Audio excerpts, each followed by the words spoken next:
I have always been into urban exploration.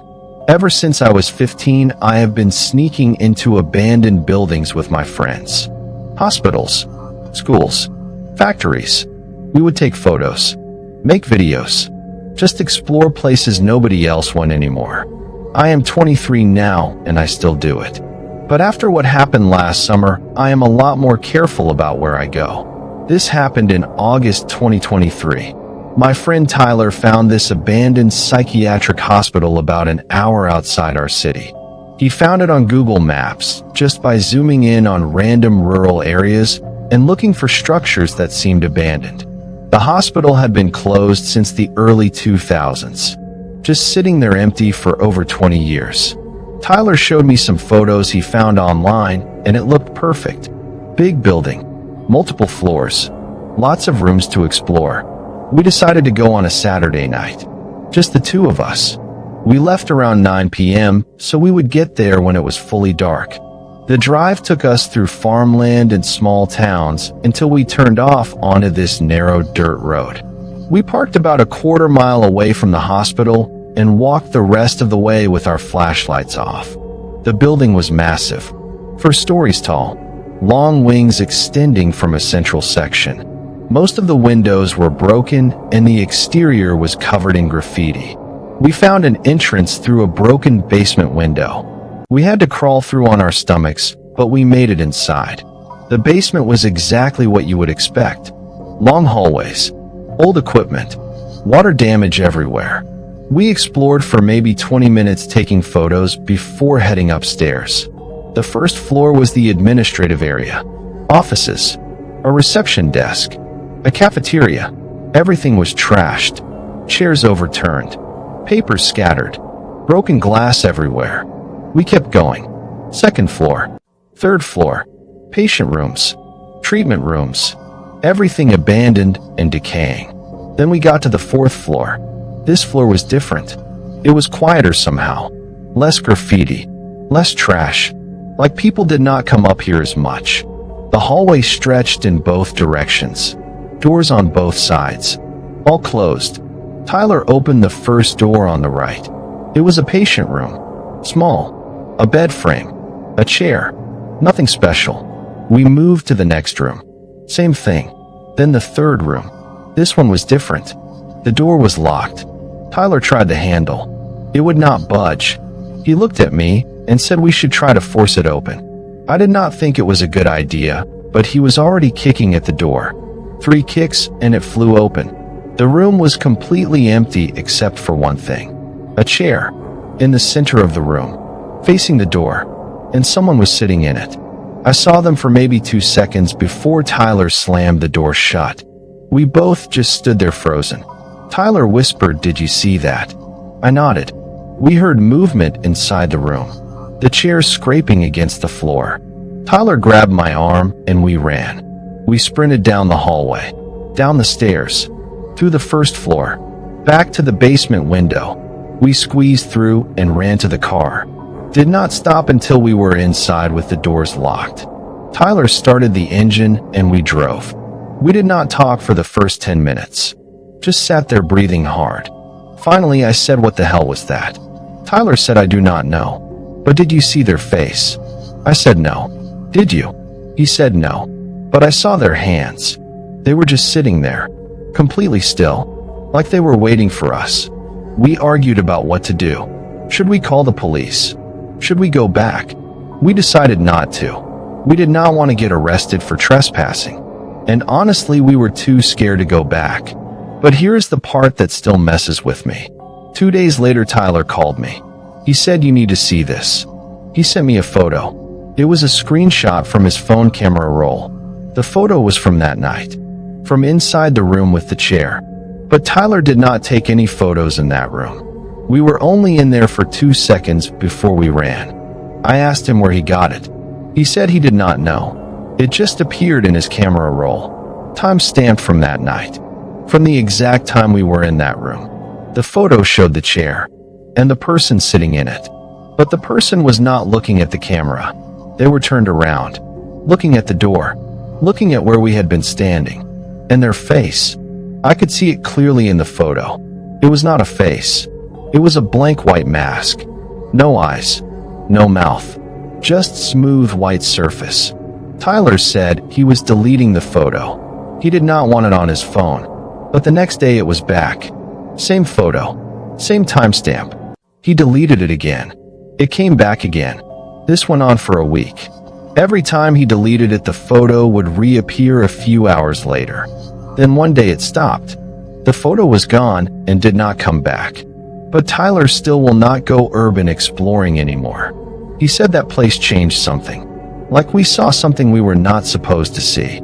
I have not gone back to that hospital. I have not gone to any abandoned buildings since then. Because I keep thinking about that person in the chair. Sitting there in the dark. Waiting. And I keep thinking about how that photo ended up on Tyler's phone. Like they wanted us to know they saw us too. This happened when I was 19. I was home from college for winter break, and I was bored out of my mind.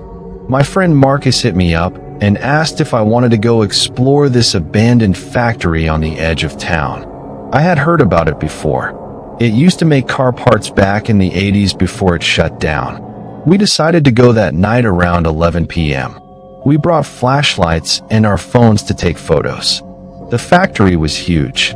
3 big buildings connected by covered walkways. Chain link fence all around it, but there were gaps where people had cut through. We parked on a side street and walked to the fence. Found a gap and squeezed through. The main building was easy to get into. Someone had pried open a loading dock door. We just walked right in. Inside it was exactly what you would expect from an old factory. Rusted machinery, conveyor belts, empty offices, graffiti everywhere. We explored for maybe an hour, going through all 3 buildings, taking photos, having a good time. Then we got to the back of the 3rd building. There was a hallway we had not gone down yet. It led to what looked like a warehouse area. Marcus went first. I followed behind him. The warehouse was massive. High ceiling, concrete floor, a few old forklifts parked against the walls. But in the center of the room was something weird. A tent, like a camping tent, set up right in the middle of the warehouse floor. Marcus stopped walking. He turned to me and whispered, "Someone is living here."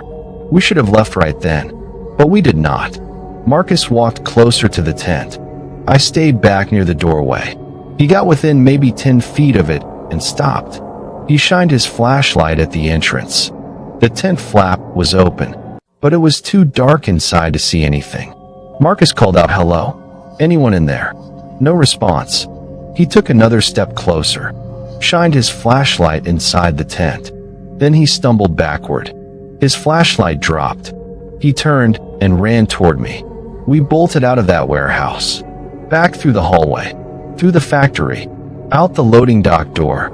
We ran all the way to the car, got in, locked the doors. Marcus was shaking. His hands were trembling so bad he could barely hold his keys. I asked him, "What did you see?" He said, "Nothing." "What do you mean nothing?" He said there was nothing in the tent. It was empty. But when I shined the light inside, I saw something on the ground. What was it? Bones. Human bones. A skull. Ribs. All laid out in a circle. I felt sick. I asked him if he was sure. He nodded. He said, "We need to call the cops." We called 911, told them what we saw, gave them the location. They said officers were on the way and asked if we were still at the location. We said no. We left. They told us to stay where we were and an officer would come talk to us. We waited in the car for maybe 20 minutes. A police car pulled up behind us. 2 officers got out. We told them everything. About the tent. About the bones.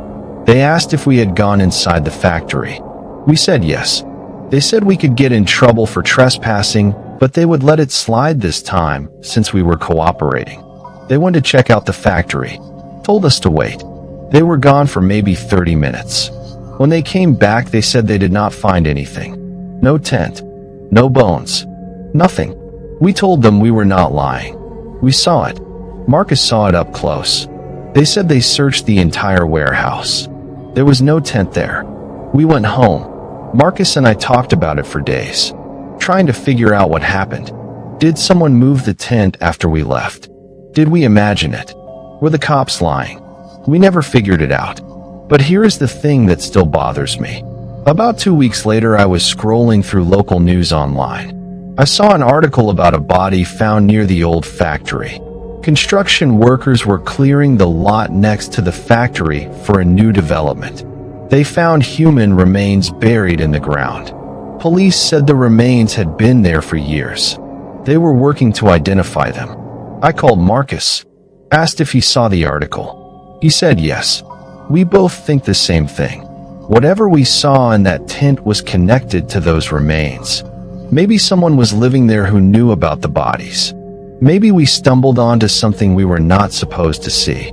We never went back to that factory, and I have not done any urban exploring since then, because sometimes you find things in abandoned places that should stay buried. I am going to tell you about the worst decision I ever made. This happened 3 years ago when I was 20. Me and two of my friends, Jake and Emma, were really into exploring abandoned places. We had this list of locations we wanted to check out. Asylums, prisons, hotels, all these creepy old buildings. One place that had been on our list for months was this abandoned mansion about 2 hours outside the city. It was called the Westwood Estate. The story behind it was that a wealthy family lived there in the 1920s. The husband was some kind of industrialist, made a fortune in steel. But in 1928, everyone in the family died in one night. The husband, the wife, their 3 children, and 2 servants. The official story was carbon monoxide poisoning from a faulty furnace. But there were always rumors of something darker. The mansion sat empty after that. Nobody wanted to buy it.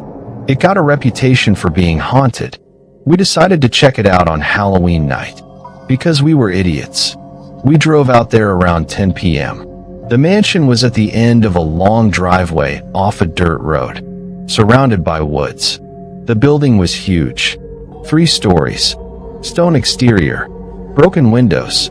The whole place looked like it was falling apart. We parked at the end of the driveway and walked up to the house. The front door was boarded up, but there was a window on the side that had been broken open. Jake went through first, then Emma, then me. We were in what used to be a library. Bookshelves lined the walls, but all the books were gone. There was broken furniture scattered everywhere. We explored the first floor. Kitchen, dining room, living room. Everything was trashed. Graffiti on the walls. Broken glass. The usual stuff you see in abandoned places. Then we went upstairs. The second floor had bedrooms. Most of them were empty except for a few pieces of furniture. One room had a crib in it. The baby's room. There were still toys on the floor. A teddy bear. Some blocks. All covered in dust. Emma took a photo of it. Said it was sad thinking about what happened here. We kept going. 3rd floor. More bedrooms.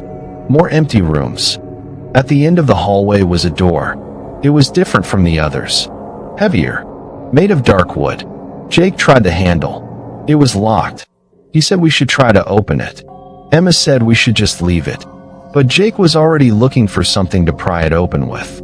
He found a metal rod downstairs and came back up. He wedged it into the door frame and pulled. The door cracked open. Inside was a staircase leading up. I said I thought this was the top floor. Jake said maybe there is an attic. We went up. The stairs were narrow and steep. They led to a small room at the very top of the house. The room was empty except for one thing. A camera, sitting on a tripod, pointed at the stairs. It was a modern camera. Digital. Not some old antique. Jake walked over to it, looked at it, said this thing is on. Emma said what? He said the power light is on. This camera is recording. We all looked at each other. Someone had been here recently. Someone had set up this camera. I said we need to leave. Right now? But before we could move, we heard something. Footsteps. Coming up the stairs behind us. We spun around. Someone was standing at the bottom of the staircase. They were wearing all black. A hoodie. Face covered by a mask. They did not say anything, just stood there, blocking our way out. Jake yelled, "Who the hell are you?" No response. The person started walking up the stairs. Slow, deliberate. We backed into the corner of the room. There was nowhere to go, no other way out. The person reached the top of the stairs, stood in the doorway. Then they reached into their pocket, pulled something out. A phone. They held it up, started recording us. Jake yelled again, asked what they wanted. The person did not answer, just kept filming. This went on for maybe 30 seconds. Felt like forever. Then the person lowered the phone, turned around, walked back down the stairs. We heard them walk through the house, heard a door open and close. We ran, down the stairs, through the house, out the broken window. We got to the car and drove.